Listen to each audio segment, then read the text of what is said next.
ochiq muloqot tarzida o'tkazsak, agar ruxsat bersanglar, masalan, yoshlarimizni ko'proq eshitsak.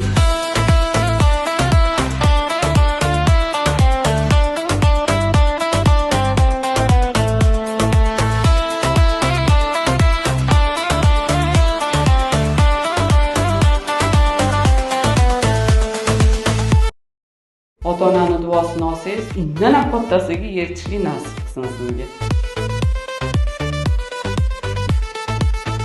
Bizani tumanimizga Oliy sud raisi biriktirilganda hamda kriminologiya institutining rahbari biriktirilgan bizning rayonga. Agar bizning saytga a'zo bo'lgan bo'lsangiz, u yerda uchrashuvlarimizning hammasida kelyaptilar. Agar xo'p desanglar, keyingi payshanba yoshlar uchrashuvini agar qilsangiz, aynan men sizlarga shu odamni taklif qilaman, hamma savolingizga javob beradi. Aynan o'sha tadqiqot instituti kriminologiya bo'yicha.